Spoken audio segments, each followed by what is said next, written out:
마태복음 26장 1절부터 16절까지의 말씀입니다. 예수께서 이 말씀을 다 마치시고 제자들에게 이르시되 너희가 아는 바와 같이 이틀이 지나면 유월절이라 인자가 십자가에 못 박히기 위하여 팔리리라 하시더라. 그때에 대제사장들과 백성의 장로들이 가야바라 하는 대제사장의 관정에 모여 예수를 흉계로 잡아 죽이려고 의논하되 말하기를 밀란이 날까 하노니 명절에는 하지 말자 하더라. 예수께서 베다니 나병 자 시몬의 집에 계실 때에 한 여자가 매우 귀한 향유 한 옥합을 가지고 나와서 식사하시는 예수의 머리에 부으니 제자들이 보고 분개하여 이르되 무슨 의도로 이것을 허비하느냐 이것을 비싼 값에 팔아 가난한 자들에게 줄 수 있었겠도다 하거늘 예수께서 아시고 그들에게 이르시되 너희가 어찌하여 이 여자를 괴롭게 하느냐 그가 내게 좋은 일을 하였느니라. 가난한 자들은 항상 너희와 함께 있거니와 나는 항상 함께 있지 아니하리라. 이 여자가 내 몸에 이 향유를 부은 것은 내 장례를 위하여 함이니라.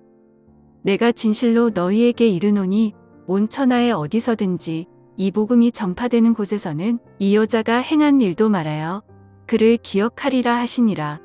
그때의 12 중에 하나인 가룟 유다라 하는 자가 대제사장들에게 가서 말하되 내가 예수를 너희에게 넘겨주리니 얼마나 주려느냐 하니 그들이 은 30을 달아 주거늘 그가 그때부터 예수를 넘겨줄 기회를 찾더라. 아멘. 샬롬, 3월 24일 수요일 새벽 말씀 큐티 시간에 오신 여러분들을 환영합니다. 오늘 주신 말씀 가운데 함께 은혜 나누기 원합니다. 오늘 본문에서부터는 본격적으로 예수님의 십자가 순환이 전개됩니다. 예수님께서는 제자들에게 인자가 십자가에 못 박히기 위하여 팔리리라 말씀하십니다. 이것은 예수님께서 제자들에게 하신 네 번째이자 마지막 순환 예고입니다. 예수님의 십자가 고난을 앞두고 한 여인이 귀한 향유 한 옥합을 가지고 나와서 예수님의 머리에 부었습니다. 이것은 그 무엇으로도 갚을 길 없는 예수님의 사랑과 은혜에 감사하는 마음을 자신이 할 수 있는 최고의 방법으로 표현한 것입니다.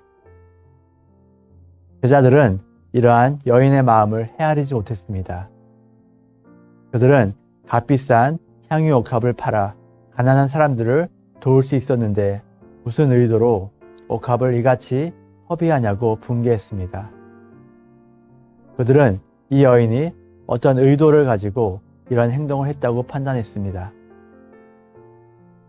사람들은 자신의 기준과 생각으로 다른 사람들을 판단하고자 하는 경향이 있습니다. 제자들은 예수님을 자신들의 유익을 실현해 줄 분으로 여겼습니다.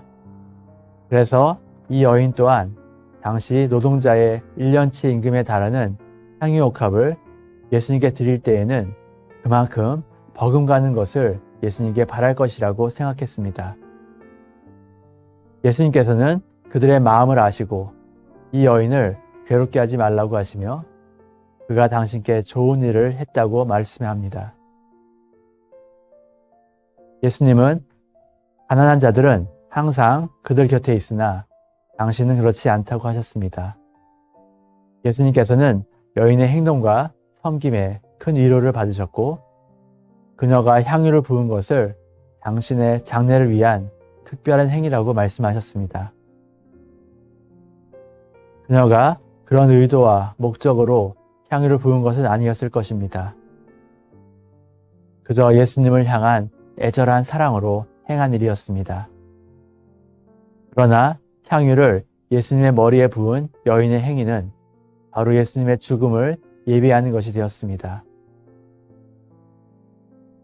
그리고 복음이 전파되는 곳에 이 여인의 행위가 함께 전파되고 기억되리라는 예수님의 말씀대로 이 일화는 성경에 기록되어 성경에 있는 모든 사람들에게 기억되고 있습니다. 예수님께서 이 땅에 오신 이유는 우리를 위해 십자가에서 희생제물로 돌아가시기 위해서였습니다. 예수님께서는 그 사명을 이루시기 위해서 스스로 외로운 걸음을 걸으셨습니다. 대제사장과 바리새인들은 자신들의 기득권을 지키기 위해서 예수님을 넘어뜨리려고 끊임없이 예수님을 시험했습니다. 또한 3년 동안 예수님과 동거동락했던 제자들은 예수님을 로마의 압제에서 구원해 줄 메시아라고 믿고 따랐습니다. 그리고 예수님께서 자신이 바라던 메시아가 아니라는 판단이 들자 예수님을 팔아버리는 제자도 있었습니다. 더 나아가 호산나 찬송하리로다 주의 이름으로 오시는 이 곧 이스라엘의 왕이시여 라고 외치며 예수님을 따르던 무리들은 예수를 십자가에 못 박으라 외치는 자들로 바뀌어 버렸습니다. 그러나 이렇게 예수님을 모함하고 배반하며 죽이려고 하는 자들의 무지와 악함은 예수님의 사역을 방해하지 못했습니다. 오히려 예수님께서는 이러한 사람들의 무지와 악함을 당신의 사명을 이루어 가시는 디딤돌로 삼으사 그들의 의도와는 다르게 하나님의 구원의 서사시를 이루어 가셨습니다. 이처럼 하나님께서는 어떤 상황과 환경 속에서도 당신의 선하신 계획을 이루어 가십니다. 우리는 피조물로서 그분의 크신 계획을 완전히 알 수도 없고 볼 수 없습니다. 하지만 우리가 그리스도께서 베푸신 십자가의 사랑을 마음에 품고 그 갚을 수 없는 은혜에 조금이라도 보답하기 위해서 우리 온 마음과 정성을 다해 주님을 사랑할 때 하나님께서는 우리의 마음을 받아주시고 더 나아가서 당신의 원대한 사역을 이루어 가시는데 우리를 선하게 사용하여 주실 것입니다. 그리고 우리를 귀하게 높여줄 것입니다. 그러므로 우리 모두가 주님 앞에 악한 일을 도모하는 자가 아니라 주님을 사랑하여 주님의 나라에 합당한 사람으로 귀하게 쓰임받으시기를 간절히 소원합니다. 오늘의 적용입니다. 나의 기준으로 다른 사람의 행동을 판단하여 비판한 적이 있는지 돌아보아 혹시 그것이 하나님의 선하신 계획을 거스르는 행동은 아니었는지 반성해 봅시다. 다 함께 기도하시겠습니다. 하나님 아버지, 저희를 사랑하사 저희를 향한 구원의 역사를 이루어 가심에 감사합니다. 저희들이 언제나 주님께 받은 은혜에 감사함으로 우리의 마음과 정성을 다해 주님을 섬기며 사랑하게 하여 주시옵소서. 또한 이 땅에 하나님의 선하신 사역이 이루어지는데 귀하게 사용되어지는 저희들이 될 수 있도록 인도하여 주시옵소서. 모든 말씀 우리 주 예수 그리스도 이름으로 기도드립니다. 아멘.